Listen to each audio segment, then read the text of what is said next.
I've seen many ways a man can meet his end, but nothing compares to this. It wasn't just pain. It was humiliation, terror, and a slow descent into madness, all wrapped in iron. What I'm about to tell you is not for the faint of heart. This was the Scavenger's daughter. You've heard of the rack, the device that stretches limbs until bones snap. But the Scavenger's daughter did the opposite. It crushed you, folding your body in ways nature never intended. And unlike the rack, it didn't just break bones.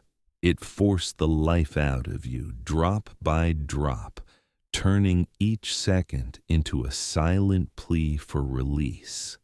It was England, sometime in the reign of Henry VIII, a time when betrayal was punished not with exile, but with slow, deliberate cruelty.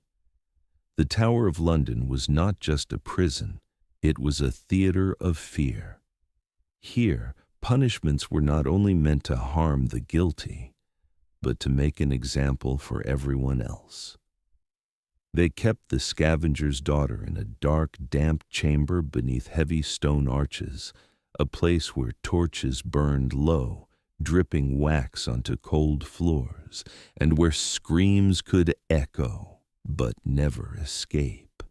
Imagine an iron frame shaped like an oversized set of shackles, your hands, feet, and head locked into place by cold steel. Then, they would bend the frame inward, folding your knees to your chest, forcing your spine into a cruel arc.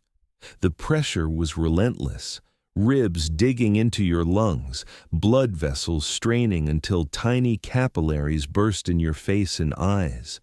Your vision would blur, your heartbeat pounding in your ears louder than the muffled jeers of the guards. It wasn't quick. It was a slow, crushing embrace that left you gasping for every breath. I still remember the very first poor soul I saw placed inside it, a soldier accused of treason against the crown. His uniform was frayed, his face streaked with dirt, yet his eyes burned with defiance.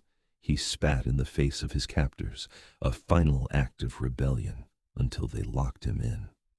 The iron frame creaked as it closed, its cold grip swallowing him whole. The first minute, he fought, jerking his head, straining against the steel, gritting his teeth so hard it echoed in the chamber. Each breath was shorter, sharper. By the second, his bravado began to fade. It melted into a panicked, wheezing sob. The air grew heavier, as if the walls themselves were closing in.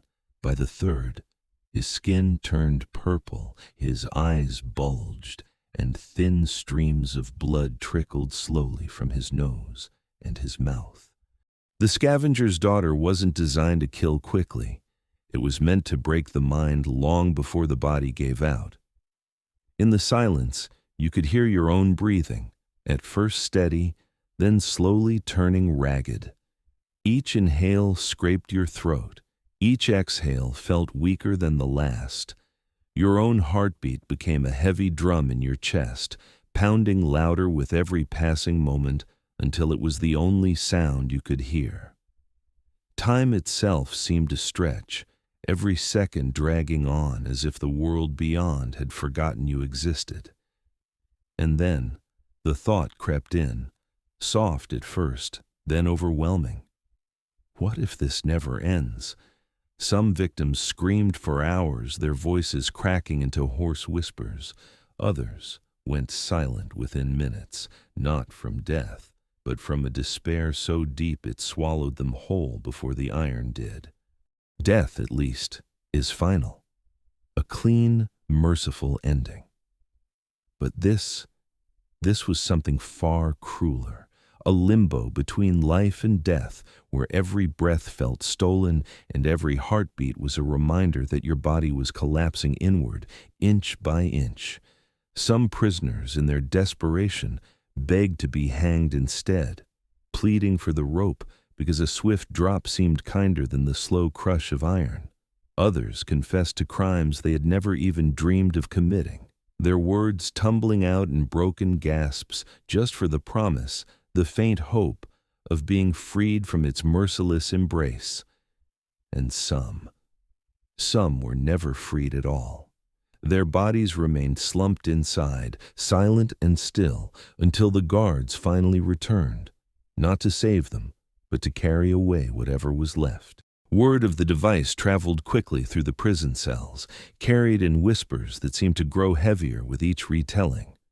Prisoners who merely heard its name would go pale, their eyes darting to the shadows as if the very mention of it could summon its iron jaws.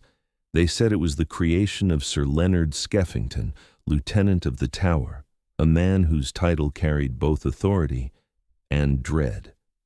Officially, it bore his name, Skeffington's daughter. But the people who lived in fear of it, gave it a darker, crueler name, the Scavenger's daughter. A scavenger, because it reduced men to less than human. It crushed them, mind and body, until they were nothing more than twisted, broken remains, discarded, left for the crows to pick over and for the wind to scatter, a memory that lingered long after the flesh was gone. Henry VIII loved displays of power, not in whispers, but in grand, undeniable spectacles. To him, the device was more than punishment. It was a throne made of iron and fear, a statement that no parchment or decree could match. It spoke without words. Your body, your will, your dignity, they are not your own. They belong to the king, and the king alone decides how much you may keep. It was a message carved in cold steel, meant to echo in the minds of all who saw it, and in the nightmares of those who didn't. Even a stray remark, a drunken jest in the wrong company, or a whisper carried to the wrong ears could earn you a place inside the daughter, a place from which few returned whole, if they returned at all. Once, they threatened to put me in it. It wasn't an empty threat. I knew they meant every word. I'd spoken too freely in a dimly lit tavern, loosened by drink, and telling truths that were never meant to reach the wrong ears. The guard stepped closer, so close I could smell the sour ale on his breath, and in a voice just above a whisper, he said its name. The sound of it alone froze my blood.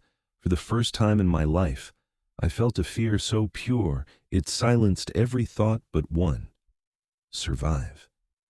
I saw it in my mind, my ribs folding inward like breaking timbers, my breath reduced to desperate shallow gasps.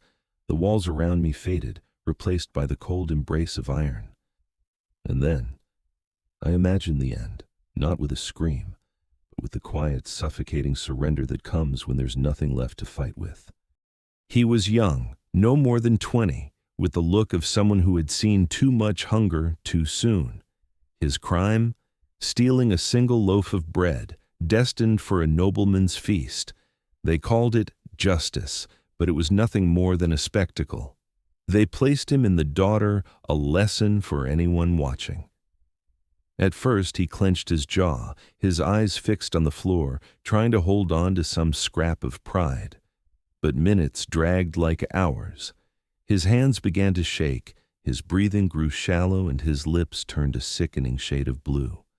He lasted longer than most, until his head fell forward with a slow, final nod. The room went still, and in that stillness I realized the silence was far worse than any scream. Today, the scavenger's daughter rests behind a pane of glass in a dimly lit corner of the Tower of London. Tourists shuffle past in hushed voices, their footsteps echoing softly against the cold stone walls. Most give it only a passing glance, reading the plaque as if it were just another piece of history.